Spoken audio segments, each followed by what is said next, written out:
there, folks, and welcome to another Pinal Prep Spotlight brought to you by Jones Ford Buick GMC, your hometown dealer for more than 50 years. Well, our winter sports season has wrapped up. Unfortunately, the Coolidge Bears, the boys basketball team, they were unable to walk away with the state title, so we are now transitioning over to spring sports. And David and I are each going to give you guys our top 3 teams to keep an eye out for this season. David, kick things off for us. Well, first of all, my first team is a little bit of a dark horse pick just because of their record last year. The team to watch for I want to look out for is Apache Junction. They finished 6-12 last year, and a lot of their seniors have moved on, and they're going to be starting young this year. They're kind of rebuilding. They're in a little bit of a re-upping the talent stage. They have 6 new freshmen on the team, but the 2 guys that I want to talk about specifically are the 2 seniors left. There's Seth Wright and Michael Thompson. They're the third baseman and shortstop respectively for this team. They are the 1-2 punch. Seth Wright is their leadoff guy. He's speed. He's able to steal bases and just leg out those singles. And then Michael Thompson's the big bat in the middle. He's able to stretch the gaps, hit doubles, hit home runs, and he'll be able to be that guy for them. So watch for those 2 guys to really take on big leadership roles for this freshman team. And I think they have a good chance of finishing over 500 this year if everything goes right.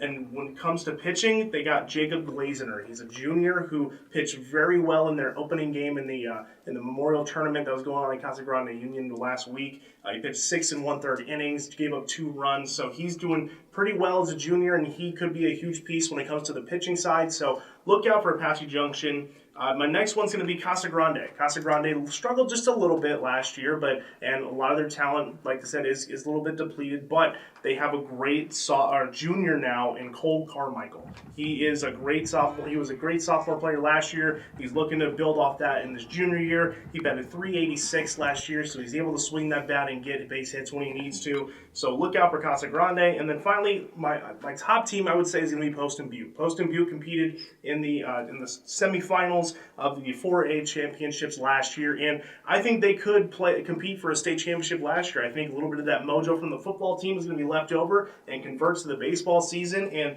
they have a really great roster. They finished 20-3 last year, and a guy to look out for is Ethan Hatch. He had a big junior year last year, and he's going to progress and be even better in his senior year, I think. So Poston Butte's going to be probably my top team, and I think they could really improve and get over that hump. They lost to Mesquite last year in the state championships, the eventual state champion in 4A, and I think they're doing a lot better this year and can do a lot better and could even compete for a state championship. So those are my 3 teams to look out for. A little bit of a dark horse in Apache Junction, and then a Casa Grande team that's a little bit still kind of recovering after a big senior leaving talent, and then Poston Butte would be the top team for me. Those are my 3.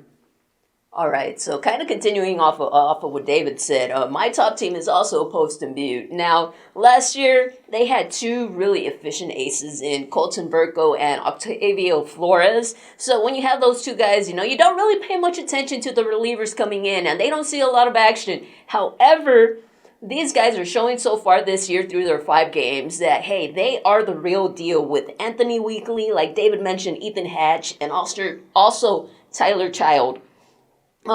Last week in this Memorial Tournament that was hosted by CJ Union, Vista Grande, Maricopa, and Poston Butte, these 3 guys combined for 29 strikeouts in 16 innings pitched. Now, I believe that with all my 3 teams, pitching is going to be the key factor here. Now, Poston Butte does have all these different options, so it's going to be interesting to see what they can do in the batter's box. They have Roy Carrasco, Robert Green, Christian Lamelli, all these guys coming back, but my biggest question is, who's going to fill in at shortstop?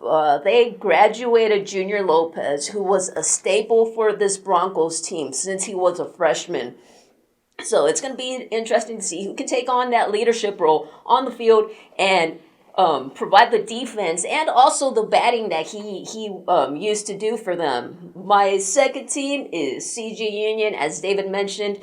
They are coming off a pretty successful season. Last year, the Cougars made it into the 5A playoffs. Unfortunately, they took an early exit in the first round, but the big key here is their 1-2 punch, this righty-lefty combo they have with left-hander Jacob Marshall and also right-hander Marcus Baca. Both of these are seniors this year.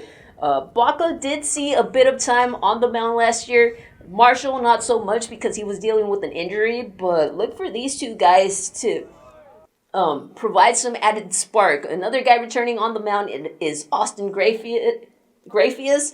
Now, he did see some time last year, 23 and a third innings pitched, 27 Ks, and opponents hit .297 against him. As David mentioned, they also have Cole Carmichael.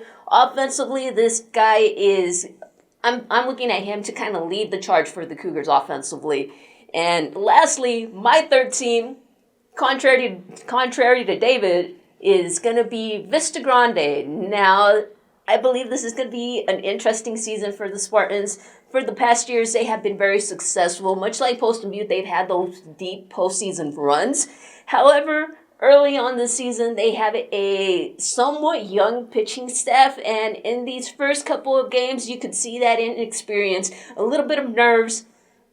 But the bright side here is their infield. These Spartans are very experienced, pretty much all seniors at third base, first base, and shortstop. We have to talk about their shortstop in Emilio Barreras, who will be playing at GCU next year. Now, this kid can do it all. Much like Post and Butte's Junior Lopez, Barreras has been a staple for the Spartans, both in the infield and in the batter's box. So look for this kid to lead the team in any way he can. And also, he provides some relief on the mound.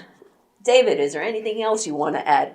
No, I think it's just time to get ready for some baseball action. We got a lot of great teams in our Pinal Prep, kind of area. So look out for them coming up. We got a couple starting the season now, and we'll be looking forward to it. Should be some good action going on this year. All right, that does it for this Pinal Prep Spotlight. Be sure to tune in next week when we give you guys our top 3 softball team picks.